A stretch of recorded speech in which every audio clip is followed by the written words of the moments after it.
வகுப்புவாத சக்திகளால் தமிழ்நாட்டில் ஒருபோதும் வெற்றி பெறவும் முடியாது, வேரூன்றவும் முடியாது என்று முதலமைச்சர் மு.க.ஸ்டாலின் தெரிவித்துள்ளார். சென்னை பெரம்பூரில் நடைபெற்ற கிறிஸ்துமஸ் பெருவிழாவில் முதலமைச்சர் மு.க.ஸ்டாலின் கலந்து கொண்டு பேசினார். அப்போது கிறிஸ்துமஸ் விழாவை இந்து சமய அறநிலையத்துறை நடத்துவதுதான் திராவிட மாடல் அரசு என்று குறிப்பிட்டார். மக்களின் ஒற்றுமையை பிரிக்க நினைக்கும் கூட்டத்தின் எண்ணம் நிறைவேறாது என்றும் அவர் தெரிவித்தார்.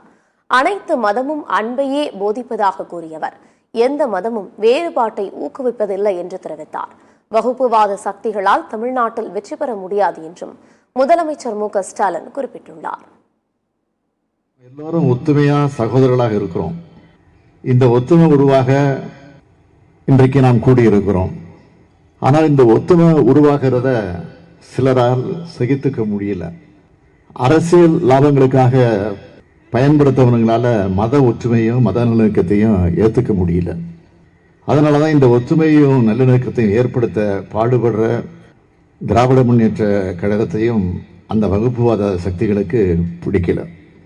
நம்மளோட திராவிட மாடல் ஆட்சியில் எல்லா பிரிவு மக்களும் அமைதியா நல்லிணக்கத்தோடு வாடுறாங்க. இதை தடுக்க ஒரு கூட்டம் தவிக்குது. ஆனா உண்மை என்னன்னா, இன்னும் எத்தனை வருஷம் ஆனாலும் அந்த கூட்டத்தால இந்த மண்ணில் நிச்சயமாக வெற்றி பெற முடியாது.